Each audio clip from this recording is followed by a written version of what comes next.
Bismillahirrahmanirrahim. Assalamualaikum warahmatullahi wabarakatuh. Salam selaga sehati sejiwa. Salam sejahtera untuk kita semua. Kembali lagi dengan saya di channel Wahdi Putra. Di video kali ini saya akan sedikit membahas mengenai kealpaan atau bisa disebut dengan kulpa. Saya Wahdi, mahasiswa Prodi Ilmu Hukum Fakultas Hukum Universitas Muhammadiyah Cirebon dengan nomor NIM 2008111105 sekaligus untuk memenuhi tugas mata kuliah Hukum Pidana yang diampu oleh Bapak Nur Rahman SHI MHI. Sebelumnya jangan lupa untuk tonton video ini hingga selesai dan jangan lupa untuk like, komen, dan subscribe. Sebelum kita memasuki kepada pembahasan materi, saya akan menyampaikan sedikit mengenai kulpa. Apa itu kulpa?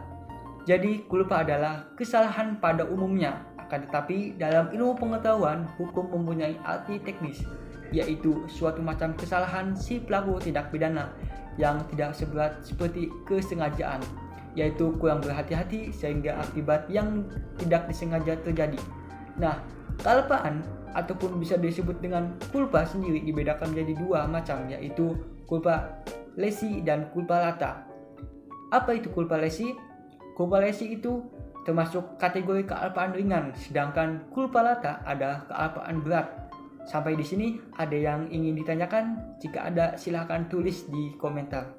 Menurut hukum pidana, seseorang yang karena kelalaiannya menyebabkan orang lain meninggal dunia dapat dikenakan pasal 359 KUHP dengan ancaman pidana penjara paling lama 5 tahun atau pidana kurungan paling lama 1 tahun.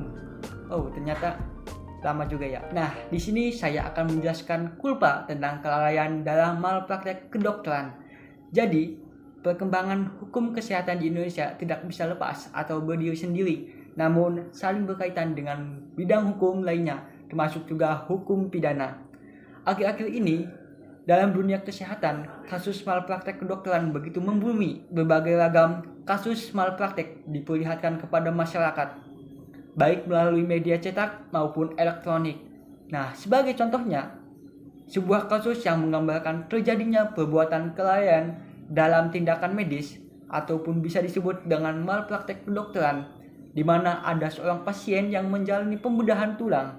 Pada awalnya operasi tersebut berjalan dengan lancar, namun tiba-tiba pasien mengalami kesulitan bernapas hingga setelah operasi selesai, pasien harus tetap dirawat dengan bantuan alat pernapasan.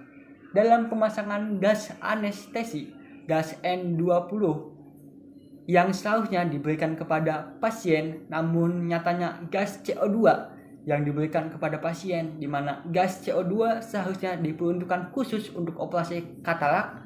Penggunaan CO2 pada sistem tertentu akan mengakibatkan tertekanannya pusat pernapasan. Nah, dampak yang terjadi adalah proses oksigenasi akan terganggu yang fatalnya bisa mengakibatkan pasien tersebut meninggal dunia. Padahal keselamatan pasien merupakan hukum yang tertinggi yang harus diselamatkan. Agar dapat dipidana seseorang, termasuk dokter, ada dua syarat yang harus dipenuhi, yakni perbuatan melawan hukum yang merupakan perbuatan pidana dan perbuatan yang dilakukan dapat dipertanggungjawabkan sebagai kesalahan. Nah, konsepsi untuk adanya kesalahan, hubungan batin dengan sifat melawan hukumnya perbuatan bukan selalu harus berbentuk kesengajaan, tetapi cukup berbentuk kelalaian ataupun disebut dengan kulpa. Terkait kelalaian ataupun kulpa, Moderman berpendapat bahwa corak kelalaian yang paling mudah ialah bahwa orang yang melakukan pelanggaran hukum dengan tidak diinsafi dengan sama sekali kesalahan yang berbentuk kelalaian kealpaan dalam KUHP yang termuat pada pasal 344, pasal 359, dan pasal 360 KUHP. Nah, terkait kelalaian, Simons dan Verhamel berpendapat Simons mensyaratkan dua hal untuk kelalaian kulpa: tidak adanya kehati-hatian, kurangnya perhatian terhadap akibat yang mungkin terjadi. Nah, Van Hamel juga memberi dua syarat untuk kelalaian kulpa, yaitu tidak adanya penduga-duga yang diperlukan dan tidak adanya kehati-hatian yang diperlukan. Esensi perbedaan antara tindak pidana biasa dengan tindak pidana medis terletak pada kajian tindak pidana tersebut. Nah, kajian tindak pidana biasa terletak pada akibat dari tindak pidana, sedangkan pada tindak pidana medis ataupun bisa disebut dengan malpraktek kedokteran, kajiannya pada sebab dari tindak pidana. Nah, dalam tindak pidana medis, kaitannya dengan kelalaian ataupun disebut dengan culpa, pertanggungjawabannya harus dibuktikan terkait adanya kesalahan profesional, misalnya kesalahan diagnosis atau kesalahan cara pengobatan.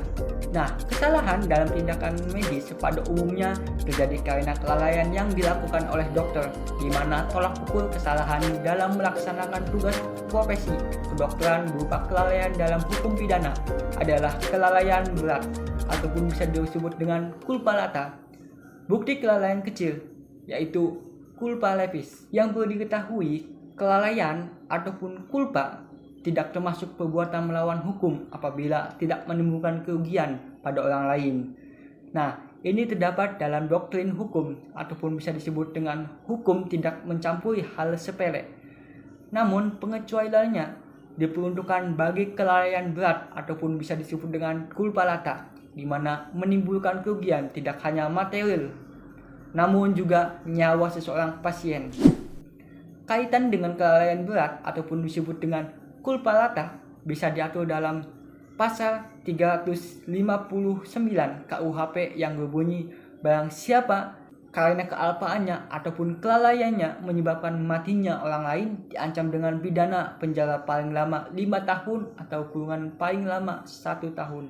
Bahkan pada pasal 359 KUHP memiliki hubungan dengan contoh kasus yang dijelaskan di atas, di mana kasus tersebut dikategorikan sebagai kelalaian yang bersifat berat ataupun bisa disebut dengan culpa lata dikarenakan akibat dari kelalaian dan kurang adanya sikap profesional seorang dokter hingga menyebabkan meninggalnya pasien.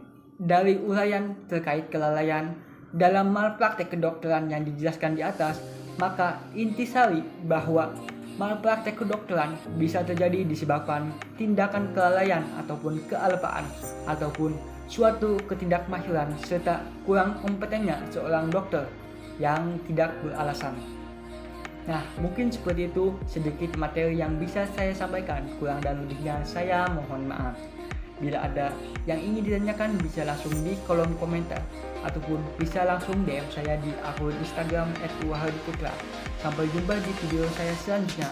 Saatnya yang mudah berkarya, bukan bergaya. Saatnya yang mudah berproses, bukan banyak protes. Nasrullahi wa fathul qarib wa basyiril mu'minin. Wassalamualaikum warahmatullahi wabarakatuh.